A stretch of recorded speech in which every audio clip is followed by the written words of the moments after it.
What if the stray dog you rescued wasn't really lost, but hiding from something far bigger than any of us could imagine? What if one quiet night it broke into a hospital, not to harm, but to protect a child? And what if, when they scanned its chip, the entire room fell silent, because this dog was never supposed to be alive?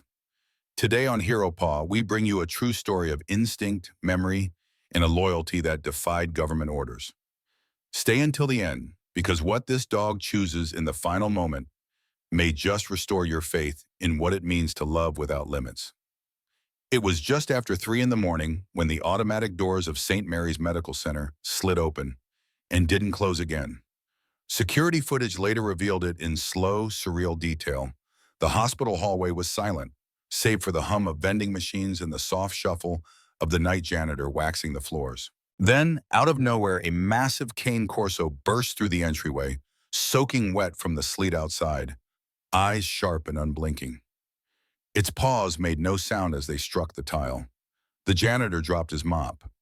Nurses on the third floor would say they heard something, something that wasn't a bark, but more like a low-frequency rumble, the kind you feel more than hear. By the time anyone made it downstairs, the dog had already disappeared into the West Wing, the pediatric unit. Room 306. A little girl lay inside, unconscious since the sledding accident 4 nights ago. Monitors beeped steadily in the dim light. The dog somehow had found its way directly to her room. Not a whimper, not a growl. It simply laid its body lengthwise along the foot of the child's bed, resting its head across its front paws, eyes fixed forward like a sentinel at rest.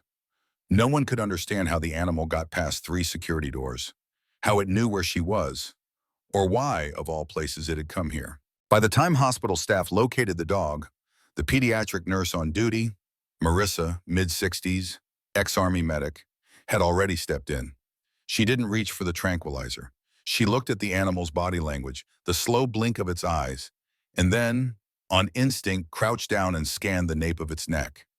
No collar, no ID, but her hand brushed something, smooth, cold, faintly ridged under the fur. "Get me a microchip scanner," she said. The intern beside her blinked. "At this hour?" Marissa didn't repeat herself. Minutes later, she held the device just above the dog's shoulder. A quiet beep echoed through the room. Then the screen flashed. Polaris/Luna 9 status, decommissioned, date, July 14th, 2021. Handler, redacted. Everyone froze. "That can't be right," someone whispered. "That program was shut down years ago." Marissa stood slowly. Her face had gone pale. She looked at the dog again. It hadn't moved. But now that she was really looking, really seeing, there was something in those eyes, not just intelligence, not just awareness, something deeper, familiar. "I've seen that look before," she said softly, more to herself than anyone else. "Not in a dog, not like this." The dog lifted its head slightly, only for a moment. Then it exhaled, long and low, and returned to stillness. The little girl, Chloe Sanders, 7 years old, didn't stir. Her father was still asleep upstairs, on a recliner next to the waiting room vending machine, unaware that the storm outside was about to be the least extraordinary part of this night. Security was called. A supervisor from the local animal control office arrived. The conversation shifted from confusion to concern, then quickly to protocol, and yet no one dared to touch the animal. "Should we remove it?" the administrator asked. "No," Marissa said firmly. "Not until we know what we're dealing with." A small crowd formed behind the glass of the observation room. Nurses, orderlies, a security guard with a stun dart gun, watching for any sign of aggression. But the dog didn't move, didn't snarl. Its chest rose and fell in calm, steady rhythm, as if it belonged there. The chip readout was verified again. Luna 9 Polaris project terminated. But Luna 9 was here, alive, present, choosing to be here. No one could explain it, not yet. Outside, the sleet turned to snow. The roads began to freeze over. One of the orderlies made a comment, softly, nervously, about ghost stories and dogs who come back from the dead. But what happened next was no ghost story. It was real. And it all began 3 weeks earlier with a man named Luke Sanders, a grief-stricken father trying to hold his family together after a funeral. A quiet mountain road, a little girl who wandered too far from the cabin. and a glimpse of something large, scarred, and silent, stepping between her and the shadow in the trees. Back then, they called him Echo. Now they knew his name was Luna. And the question wasn't just where he had come from, it was why he came back. 3 weeks earlier, before anyone knew the name Luna 9, a man named Luke Sanders was standing in the driveway of a log cabin that didn't feel like home anymore. The snow hadn't arrived yet, just the kind of cold that got into your joints and stayed there, the kind that made silence louder. Luke, 58, stared out across the pine-lined clearing beyond the cabin, coffee mug forgotten in his hand. The steam rising from it danced like smoke from a funeral pyre. Inside, someone was softly playing the old upright piano, a few broken notes. Hannah, his wife, was trying to make things feel normal for their daughter. But the melody didn't land. Nothing had landed right since the funeral. His father, Howard Sanders, had been buried just 12 days earlier. Fire chief, veteran, known in 4 counties and loved in at least 3. The kind of man who gave orders even after he was gone. But Luke hadn't cried once. Not at the service, not when folding the flag, not when he found his dad's boots still by the back door of the old house. He just shut down. They'd come up to the Sierra Pines retreat for air, for quiet, for Chloe. She was only 7 and quiet by nature, thoughtful. Her teachers had said she was sensitive, but brilliant. She didn't like loud sounds or surprises or too many people in one place. She used to speak more until her grandfather passed. Now she barely did at all. Maybe the mountains will help her, Hannah had said. Help all of us.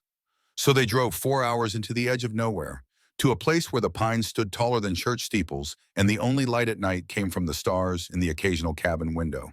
Luke spent most mornings walking the ridge trail alone, sometimes with his thoughts, mostly without them. That morning, he'd taken Chloe with him, hoping the air might open her up. They didn't speak. She simply walked beside him, tiny boot prints next to his in the dusting of frost. At one point, she reached for his hand, and he let her have it. That was enough, until she let go. He hadn't realized it right away. A bird had called out. His attention drifted. Just a second. But when he looked down, Chloe was gone. He spun in place, heart clenching. No sound, no cry, just the whisper of wind through trees. He called out once, twice, but got nothing back.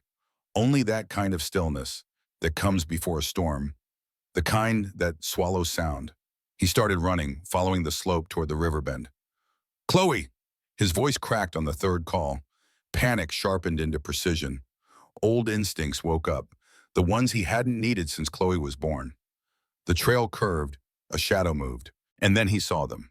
Chloe sat in a clearing about 30 yards ahead, her small frame outlined against the frost-covered grass, knees pulled to her chest, and beside her, no, in front of her, stood something large, still. Not a deer, not a bear, a dog. At least that's what he thought at first.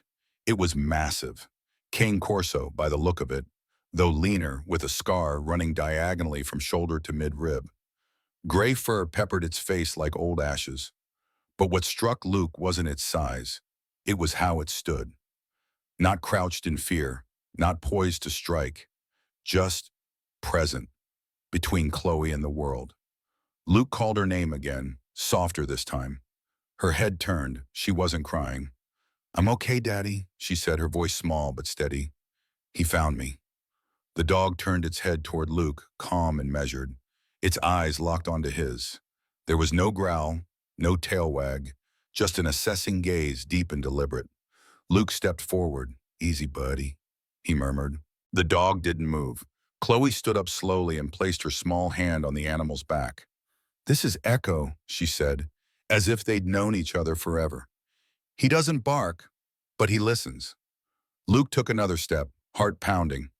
He expected resistance, a snap, a shift. Instead, the dog lowered its head slightly, a signal of respect, recognition. He couldn't say. Chloe walked to him, one hand still resting on Echo's back like a tether. The dog followed, not leading, not pulling, just walking beside her. When they got back to the cabin, Hannah gasped. Where did... He found her, Luke said, and walked her home. Chloe didn't say much else. She just sat on the rug with Echo beside her, his large body curled like a living shield. She didn't draw that afternoon. She didn't ask for TV. She didn't even want hot cocoa. She just sat in silence, and Echo sat with her. Luke stood at the doorway watching them. His wife came up beside him, arms folded. "Are we keeping it?" she asked. Luke didn't answer at first. His eyes never left the dog. "He doesn't act like a stray," he murmured. "No," Hannah said. "More like a soldier." That night, when they locked the doors and dimmed the lights, Luke checked on Chloe once more. She was asleep, hand tucked under her cheek. And Echo lay at the foot of her bed, eyes open, ears alert. He didn't move. But as Luke stepped into the hallway, he could swear, just for a second, the dog blinked once, slow and sure, acknowledging him, watching over her, like it had done this before. The first time Luke Sanders saw Echo lock the front door, he thought he was imagining things. He'd gone out to the woodshed to grab some firewood after dinner. It was already dark, the kind of deep, rural darkness that eats the stars. When he came back, arms full of kindling, he saw the cabin's deadbolt slide slowly into place. Echo was standing on his hind legs, paw pressed to the bolt, his head cocked as if checking that it was secure. Luke froze on the porch, heart tapping out a slow rhythm. He didn't say a word, neither did Echo. The next morning, Luke brought it up over breakfast. "I think the dog locked the door last night," he said, voice still unsure, like he wasn't sure if he was joking or confessing. Hannah raised an eyebrow. Chloe looked up from her bowl of cereal. "He always checks," she said softly. "He does it every night."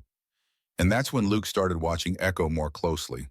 This wasn't like other dogs he'd known, farm dogs, firehouse dogs, the occasional well-trained shepherd that came with the search and rescue units his father used to work with. Those dogs obeyed commands, waited for instructions. Echo didn't wait. He anticipated. It began with little things. The way he nudged the space heater away from the drapes. How he circled the cabin twice before settling in. How he seemed to know when someone was about to knock before the sound ever came. One night during a windstorm, a tree branch came down hard on the roof. The noise startled Hannah, and Luke shot out of bed. Before either of them moved, Echo was already halfway up the stairs, standing outside Chloe's room. Guarding. He didn't bark, just stood there, body taut, ears forward, watching. That night, Luke lay in bed longer than usual, staring at the ceiling. There was something building inside him, a tension he couldn't quite name. Unease, yes, but also something quieter. Reverence, maybe. He began writing notes in the small, spiral-bound journal his father had once kept beside the fire radio. The same kind of journal full of field observations and coded shorthand from years of emergency calls. Only now, Luke's notes were about a dog. Echo checked the outlets today, nudged the plug on the space heater with his nose, then looked at me. I think he was waiting for me to notice. He seems to understand hand gestures Chloe makes. No one taught him that. Is it possible for a dog to learn speechless communication on its own? Luke's handwriting, slow and deliberate, filled page after page. There was one afternoon about 2 weeks after Echo arrived, when Chloe tripped on the porch steps and scraped her knee. She didn't cry. She rarely did. But her hands trembled and her eyes blinked too fast. Echo walked up to her, laid down on the step below and placed his head gently on her shin. Just enough pressure to ground her, to still the shaking. Luke didn't say a word. He just stood in the doorway and watched, unable to look away. That night, he finally gave the dog a bath. It wasn't planned. Echo had come in from the woods muddy and leaf-covered, tracking dirt across the living room. Luke grumbled under his breath and headed for the utility sink. To his surprise, Echo followed. "Guess we're doing this, huh?" Echo didn't resist. He stood still, head low, tail neutral, as Luke soaked him with warm water and worked shampoo into his thick coat. That's when he saw it. A long, healed scar running just behind the dog's right shoulder blade. Luke stopped scrubbing. It was too clean, too straight to be a fight scar. No signs of tearing, no infection. It looked surgical. Echo turned his head slightly, as if he knew Luke had noticed. "You've been through something," Luke whispered. He didn't mention the scar to Hannah. Not yet. But that night he checked online. Military dogs, working dogs, K-9 units. What kind of procedures left marks like that? Some of the articles chilled him. There were stories, buried in forums and archived threads, about experimental training programs. Dogs used in advanced field operations, remote-controlled reflex systems, tactical learning enhancements. Not just trained, but programmed. The deeper he dug, the less he slept. Meanwhile, Echo continued on, quiet and steady. Chloe insisted on sleeping with her bedroom door open now, just so she could see Echo lying in the hallway. When a package was delivered, Echo stood between Chloe and the door until Luke verified who it was. When the old generator hummed too loud one night, Echo circled it twice, then barked once, a deep, deliberate sound that somehow said, "Pay attention." Luke fixed the generator the next morning. A small coolant leak had begun to pool. None of this could be coincidence, not all of it. But what haunted Luke more than Echo's actions was the why. Why them? Why now? They hadn't advertised, hadn't posted for lost pets. Echo had simply appeared, like a ghost or an assignment. Still, the dog never left Chloe's side, as if tethered to her by something more than chance. Luke found himself looking at Echo differently each day. Not with fear, but with a rising respect. A quiet awe. There were dogs that could be trained, and then there were dogs like Echo. Ones who seemed to already know. The snow had started early that morning, soft, powdery flakes that made no sound when they landed. Chloe had pressed her palms to the frosted window before breakfast, whispering one word. Finally. It had been a week of silence and healing, one of those rare stretches of days where no one argued, no one cried, and the world moved just slow enough to feel safe again. Chloe was smiling more. Hannah had started humming in the kitchen. Even Luke had begun to relax just slightly, enough to stop checking the locks twice each night. They bundled up after breakfast. Chloe wore her red puffer coat, mittens stitched with tiny stars, and a knit hat her grandfather had given her before he passed. Echo was already waiting by the door, his tail barely swaying, not out of excitement, but as if acknowledging that this too was part of his job. "I won't go far," Chloe promised, tightening her scarf. "I know," Luke said, "but take Echo with you anyway." She did. It wasn't even 15 minutes later when Luke heard the knock on the front door. 2 sharp taps. When he opened it, Echo stood alone on the porch, chest heaving, snow clinging to his fur. No Chloe. Luke's heart seized. He didn't speak. He didn't ask. He just followed. Echo turned without hesitation, bolting across the clearing and into the tree line with Luke right behind, boots sinking into the wet snow.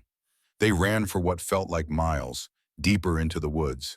The branches above shook snow loose as they passed, and every breath Luke took burned with cold and panic. Echo moved like a machine, fast, purposeful, never breaking stride. He knew exactly where he was going. They reached a slope near the river bend, a place where the snow layered over frozen leaves and made footing treacherous. There, under the bare arms of an old oak tree, Chloe lay curled in the snow. She wasn't bleeding, but her eyes were closed. One leg twisted beneath her awkwardly. Her face was pale, lips trembling. Luke fell to his knees beside her. "Baby. Hey, it's Dad. Can you hear me?" Chloe stirred slightly, a soft moan escaping her lips. Echo stood back, not too far, but not intruding, watching. His breath formed steam in the cold air, but his body remained calm, focused. Luke scooped Chloe into his arms and staggered to his feet. "We're okay," he whispered, more for himself than anyone else. "We're okay now." By the time they reached the cabin, Hannah had already started the car. Luke didn't remember calling her. Maybe Echo had done something. Maybe the dog had somehow signaled her. Or maybe it was just instinct, the way a mother knows. The nearest hospital was 23 miles away. They drove fast but carefully, winding through the narrow forest roads glazed with slush and ice.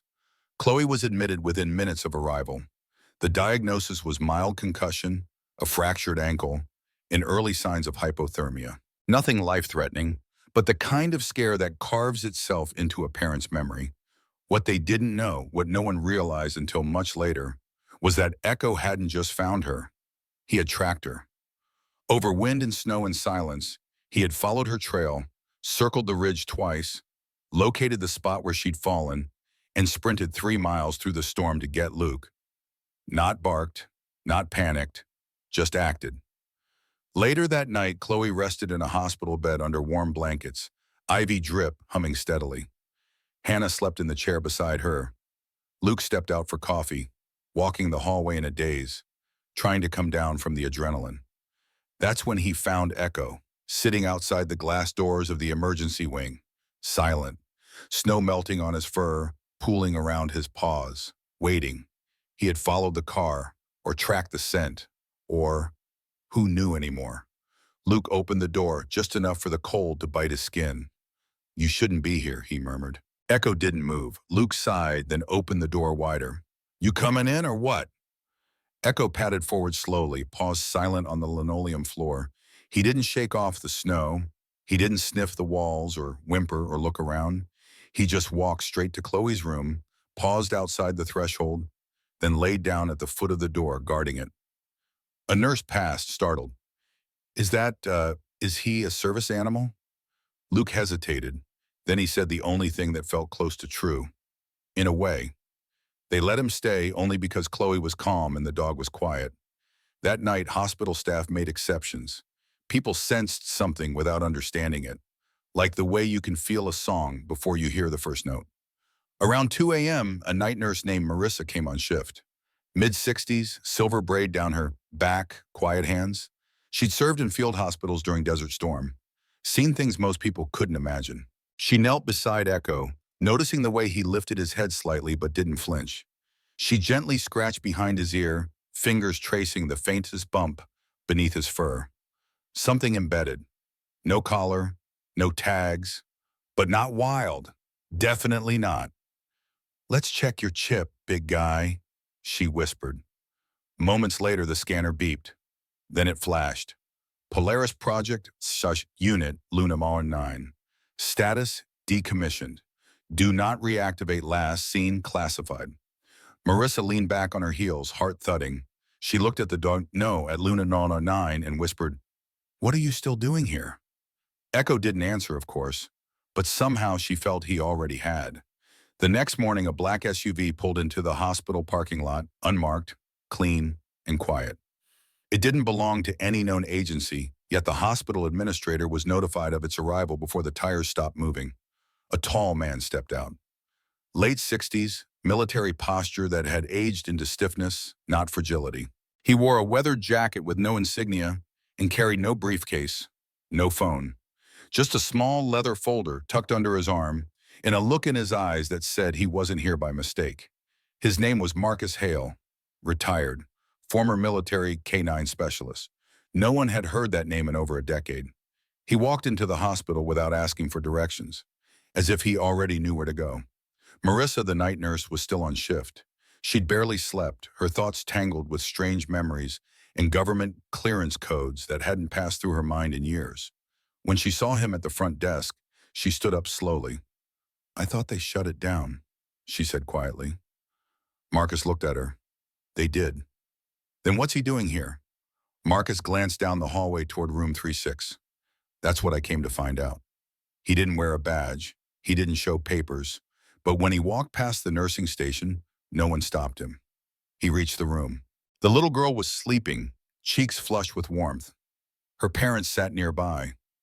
Luke glanced up, guarded. Hannah's arms were wrapped around herself tightly, like she was holding in more than just cold. Marcus didn't go in. He turned his attention instead to the figure curled up just outside the door. Echo lay still, body pressed against the wall. Not asleep, resting, but aware.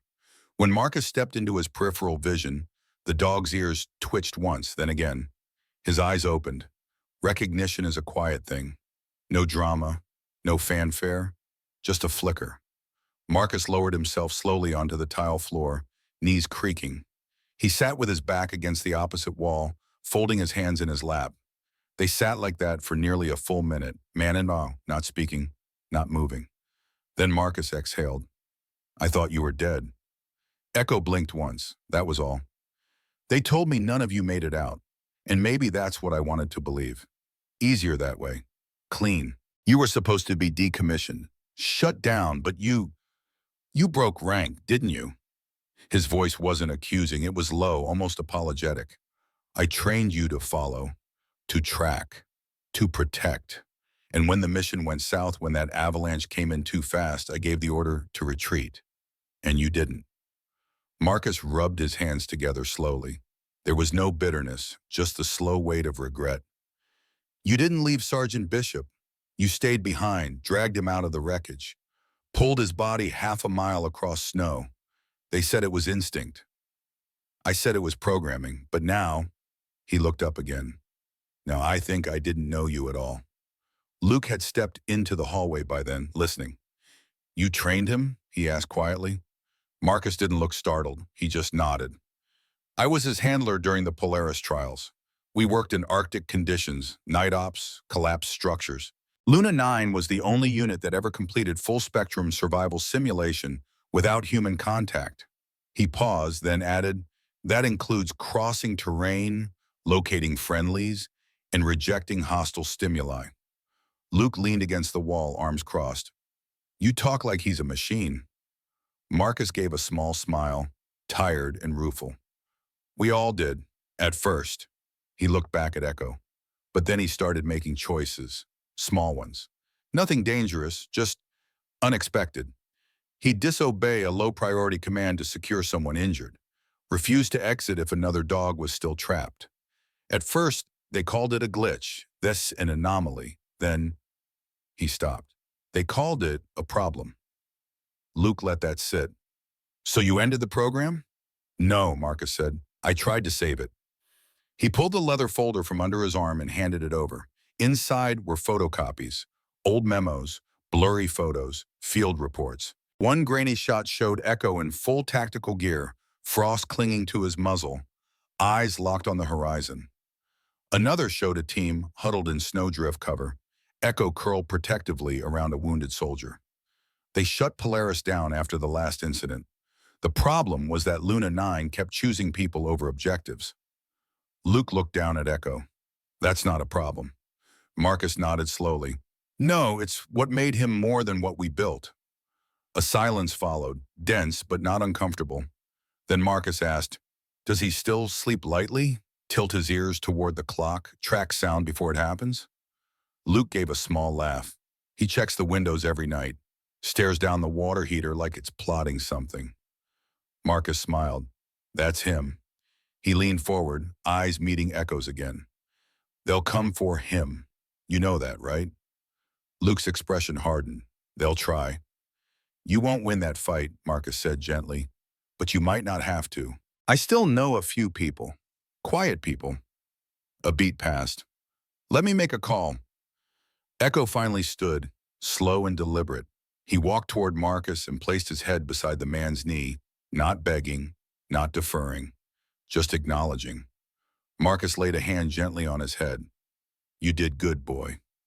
No one said anything more. But in that hallway, under humming fluorescence, in the soft breath of a sleeping child, something unspoken passed between them. Not forgiveness, something older. Recognition. By noon the next day, the parking lot outside St. Mary's had filled with more vehicles than the small-town hospital was used to seeing. None of them with logos, none of them local. They weren't in a rush, these men.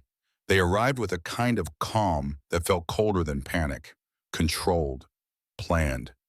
Two of them stepped inside. Black boots, civilian clothes, lanyards with credentials that no one could read unless they already knew what they meant. They didn't ask for permission. They didn't need to. Inside room 306, Chloe was sitting up in bed for the first time, pale but smiling, clutching her stuffed penguin in one arm, her other hand resting lightly on Echo's broad back. The dog hadn't left her side in nearly 20 hours, not even when food was offered. He refused to eat, refused to sleep. His eyes remained open, his breath slow and steady, like he was guarding something that mattered more than anything he had ever known. The agents knocked softly before stepping in. One was older, gray at the temples, eyes sharp but not unkind. The other was younger, silent, scanning the room like a drone. Luke stood up. You can speak to me out here, he said firmly, motioning toward the hallway. The older man gave a polite nod. I'm Agent Rourke. This won't take long. Out in the corridor, the air felt thinner. Hannah stood at Luke's side, arms folded, the same way she had at the gravesite weeks earlier. She didn't speak. Rourke glanced toward the room. We're here for the bum. Luke didn't flinch. His name is Echo. Rourke nodded slowly. That's what she calls him, but his designation is Luna 9. He's technically classified equipment under former Polaris directive. The program was shuttered, yes, but there are residual protocols in place for asset retrieval. Asset? Hannah echoed, voice low. You mean him? Yes, Luke stepped in. You're not taking him. Rourke didn't raise his voice. Look, I'm not here to start trouble. I understand this animal's connection to your daughter, but there are implants, embedded systems, things that weren't meant to be left unmonitored for this long. He's stable now, but we can't guarantee that will last. You don't understand, Luke said. He's not malfunctioning. He's healing. Rourke's gaze held his for a long second. Then he said something Luke hadn't expected. I hope you're right. A pause. Still, Rourke continued, we have to verify he can be recalled. That word, recalled, landed like a stone. Luke stepped forward. What does that mean? It means we'll give a low-level command, a trigger phrase embedded early in his training. If he's still compliant, he'll respond. If not, we reassess. That's all. You want to give him an order. See if he obeys. Yes. And if he doesn't? Rourke didn't answer. Inside the room, Chloe was humming quietly. Echo lay curled at her side. He looked at her the way no command could ever explain. Not with programming, not with protocols. They all stepped in together. Sweetheart, Luke said gently, this man just wants to say something to Echo. Just for a moment, is that okay? Chloe looked up, wary. She nodded once, then pressed her cheek into Echo's neck. The agent crouched down slowly, giving Echo room. He didn't reach, he didn't gesture, just spoke. Luna 9, he said clearly. Stand. Mode Alpha still. Await directive. Echo didn't move. The agent repeated the phrase. Luna 9, stand. Mode Alpha still. Still, nothing. Then Echo lifted his head. His eyes shifted. Not in confusion, but in awareness. He had heard it, recognized it. His ears twitched. His body went still. For a long second, Luke could feel the old systems waking beneath the surface. Protocols rising like ghosts. Then Echo turned his head away and pressed it gently against Chloe's chest. The little girl wrapped her arms around his neck without a word. The room was silent. Rourke stood up slowly, brushing his palms against his pants. Well, he said, almost to himself, I guess we have our answer. The younger agent looked unsettled. Should we override? No, Rourke said. There's no override, not anymore. He turned to Luke. I'll file the exception. Technically, he's no longer viable for operations. That means the program won't want him back. You can keep him under quiet supervision. No interviews, no press. Luke exhaled slowly. We're not looking for attention. I didn't think so, Rourke said. He walked to the door, paused, then looked back at the dog. He was the only one who ever failed the loyalty test. You know that? Luke frowned. What test? They'd put handlers in simulated danger. Test whether the dogs would continue mission or protect the human. And Echo? He broke formation, abandoned the target, pulled his handler out of a fire zone. They called it a critical flaw. Rourke's voice softened. I always thought it was the first human decision we ever saw from them. Then he was gone. Echo didn't move from Chloe's side the rest of the day. That night, Luke sat by the hospital window, watching the snow fall in slow silence. He looked over at his daughter, sleeping peacefully for the first time in days. And beside her, the dog who had failed every test that mattered to them, and passed every one that mattered to him. Life didn't go back to normal, exactly. Not right away. But it found its own rhythm again. Chloe was discharged from the hospital a week later, her ankle in a soft cast, her smile slow but real. She held Echo's leash in one hand as she left the building.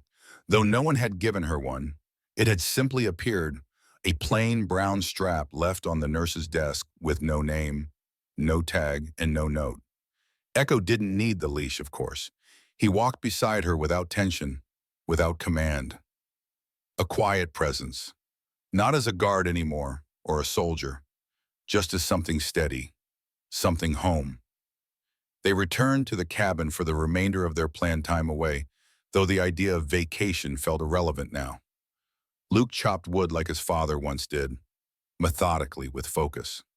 Chloe spent mornings in the loft with Echo curled beside her, sketching pictures of dogs and trees and stars, and Hannah, who had barely spoken during the hospital stay, began humming again while she cooked. Sometimes she'd stop mid-song and place a hand over her heart, as if catching something she couldn't name. Echo didn't reclaim his spot by the door. He didn't need to. Now, each night, he lay beside the couch while Luke sipped his coffee in silence. A silence no longer heavy, but comfortable. They would sit there for an hour, sometimes more, with only the crackle of the fireplace and the occasional snap of pine cones outside. Luke started writing again. Not notes this time, but letters. Pages folded neatly and tucked into a small wooden box. Letters addressed not to anyone living, but to someone he still talked to often. "Dad," the first one began, "you wouldn't believe the dog we met." Back in town, whispers began to spread, as they do in small places. Someone had seen the Sanders family arrive at the grocery store with a massive ash-gray dog beside their daughter. No muzzle, no harness. Yet it sat perfectly still while Chloe picked out apples and her mother debated over pancake syrup. Another neighbor spotted the dog standing on the front porch one night, unmoving for nearly 2 hours, like it was waiting for something the sky hadn't revealed yet. And of course, there were the men in suits who never came back, but who had been seen leaving St. Mary's without a word, faces drawn, one of them shaking his head as if unsure whether he'd just lost a piece of classified history or witnessed something sacred. The family said little. They didn't give interviews. They didn't post photos. But every so often, someone would ask Luke where they'd found a dog like that, and he'd give the same answer every time. "We didn't find him, Mum," he'd say, a quiet smile pulling at the edge of his mouth. "He found us." Winter passed slowly that year. In the evenings, Chloe would sit by the fire with Echo's head resting across her lap. She didn't need cartoons or games. Just her sketch pad, a pencil, and the steady rise and fall of his breathing beneath her hand. She began talking more, though not all at once. Little things, one-word response, then whole thoughts. Sometimes Luke and Hannah would catch her in the middle of a quiet conversation with Echo. "I think Snow remembers where it's been," she said one night, stroking behind his ear. "That's why it falls in the same places." Echo didn't blink, but he shifted his head slightly closer to her. Another time, "Sometimes I feel like he knows when I'm not okay, like before I even do." Luke had nodded from the kitchen doorway. "You're not wrong, sweetheart." She smiled then, small and certain. "He listens." In the early days of spring, Marcus sent a letter. No return address, just a folded page in a plain envelope, slipped into their mailbox without a stamp. Inside it read, "Luke, I've spoken to the last remaining voice that matters on this. Echo's file is sealed. As far as the system is concerned, he never left that mountain. Keep him close. Keep him quiet. And if he ever looks toward the horizon like he's remembering something, let him. It just means he's not done healing yet. M." The cabin grew quieter after that, but not in a lonely way. Luke took up a morning routine of sitting on the porch steps with Echo at his side, coffee in one hand, journal in the other. Some mornings they didn't move until the sun cleared the treetops. On others, Luke would murmur old firehouse stories to Echo, half out loud, half to himself, and Echo would tilt his ears as if following along. Hannah began pressing wildflowers between pages of old cookbooks. Chloe planted marigolds along the edge of the yard. Echo walked the perimeter each evening at dusk, pausing now and then to watch the wind shift through the trees. Life was no longer the same, but it was still theirs. One night, months later, Chloe sat on the floor of the loft, sketchbook open. She was drawing Echo again, this time with stars in his fur and a small girl curled against his side. Luke came up the stairs, paused at the doorway. What are you working on? She looked up. Her eyes were steady now, the way only a child who's seen more than her years should be allowed to look. A story, she said, about a dog that was built for war but chose peace while armor. Luke stepped inside, kneeling beside her. And what's his name? She didn't hesitate. Echo. Then she paused, and with a thoughtful tilt of her head added, but maybe that was just what we called him.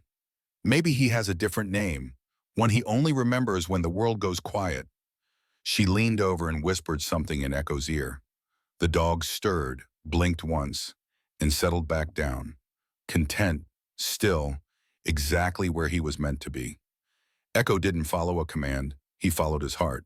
And in doing so, he reminded us all of something we too often forget. It's not obedience that defines character, but compassion. On Hero Paw, we believe stories like these help us see the quiet heroes around us, whether they walk on 2 legs or 4. If this story touched you, please consider subscribing, commenting, or simply sharing it.